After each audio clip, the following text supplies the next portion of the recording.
From building a railway in the unforgiving heat of the desert to upgrading a research station at one of the coldest places on Earth, and from the biggest infrastructure project in the Himalayas at heights of up to 3,700 meters to one of the largest man-made holes in the world, here are the world's most extreme construction project. This is number 5, the Rothera Research Station. Built in one of the most remote and hostile places on Earth, with temperatures ranging from 5 to -40 degrees Celsius, is where the United Kingdom is currently building a $415 million mega project.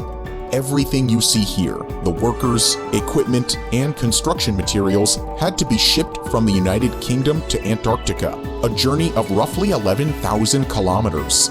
But what exactly are they building here? This place serves as the largest British survey station for polar research and houses many ongoing science projects in partnership with the Netherlands.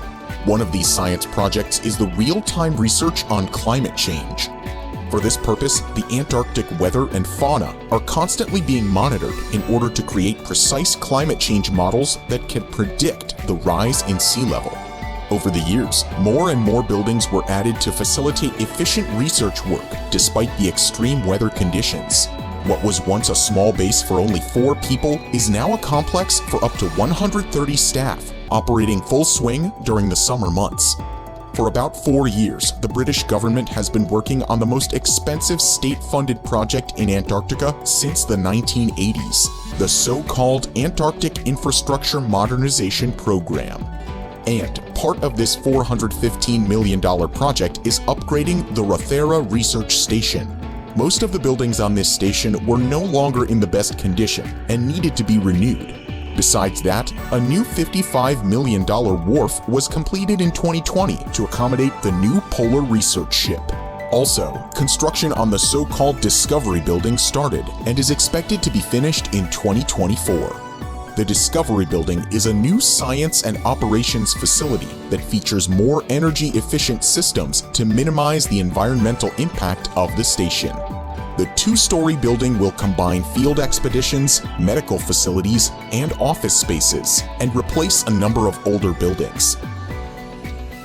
Number 4, the Etihad Railway Mega Project. From the ice shelves and frozen seas, we now take you to the sand dunes and the relentless heat of the Arabian Desert, where the United Arab Emirates is currently building the Etihad Railway. Once finished, this $11 billion mega project will connect the United Arab Emirates to Saudi Arabia through a 1,200-kilometer-long network spanning from the Guwaifat region of Abu Dhabi to the Fujairah port on the east coast. This huge infrastructure project, however, is just a tiny part of what the members of the Gulf Cooperation Council, Bahrain, Kuwait, Oman, Qatar, Saudi Arabia, and the United Arab Emirates have planned for the future of their countries. Since all the GCC countries heavily depend on oil, their economies took a hit during the 2008 financial crisis and the COVID-19 pandemic. To overcome this, the GCC states are now all working together on a long-term solution with a massive $100 billion rail network to better connect their ports and industrial centers. This will allow them to further diversify their economies and eventually become less dependent on oil.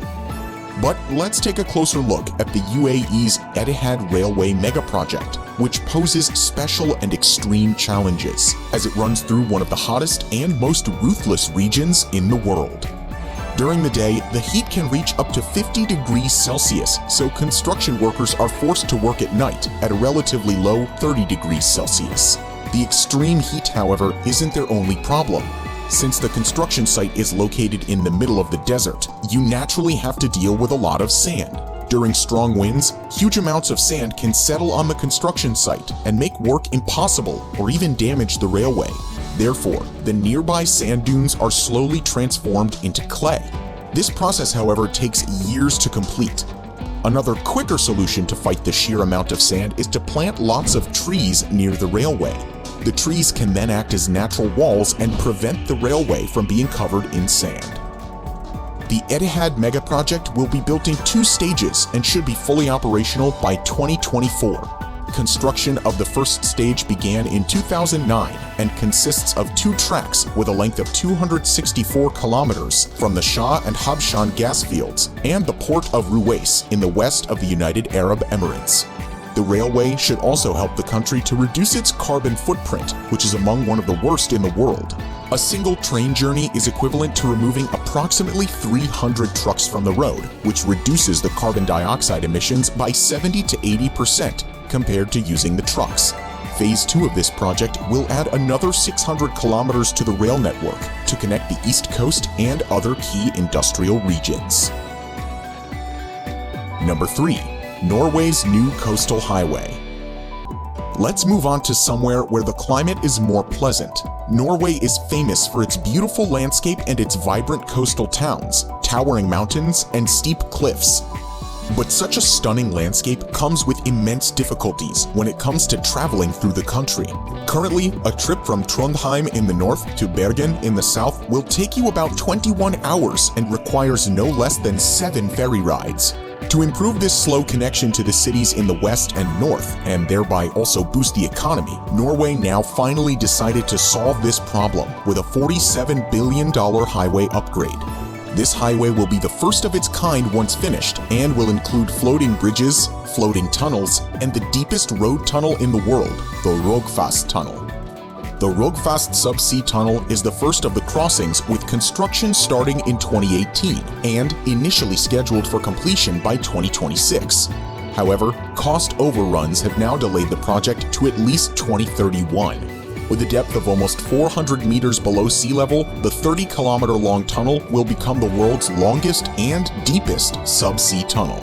However, the most ambitious and difficult phase of the whole coastal highway megaproject is probably the Sognefjord crossing. The reason being that the Sognefjord is the deepest and largest fjord in Norway, with dimensions of over 37 kilometers in width and a whopping 1.3 kilometers in depth at its lowest point. The challenge associated with the Sognefjord crossing includes its massive dimensions, as well as the large number of ships that enter the fjord frequently. As a rule, every crossing should allow for a clear shipping lane of no less than 400 meters wide, with 70 meters clearance above sea level and no less than 20 meters clearance below the sea level. Putting all of these in mind, the project team came up with several ideas for this fjord crossing. The first idea is a standard suspension bridge with a 3,700-meter crossing. A bridge that long needs support towers that would be 450 meters tall, much higher than the Empire State Building, and, if built, would become the tallest bridge structure in the world. The second idea for the Sognefjord crossing is the construction of a floating bridge. This would also mean that the bridge might need to be raised to allow ships to pass.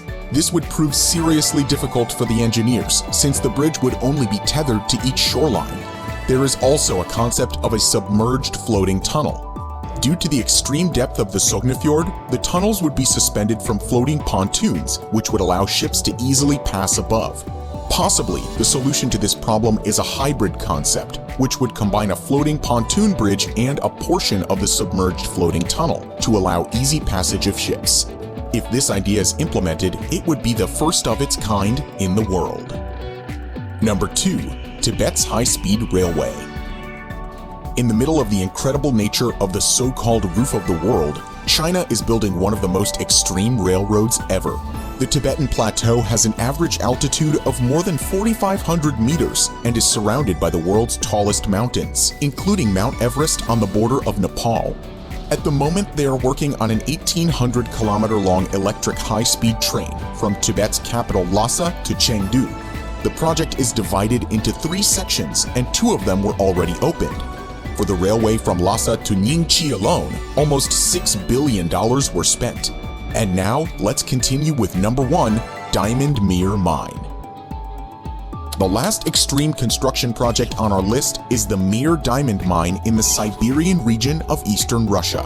Siberia is well known for its harsh and long winters, with average temperatures well below 0 degrees Celsius.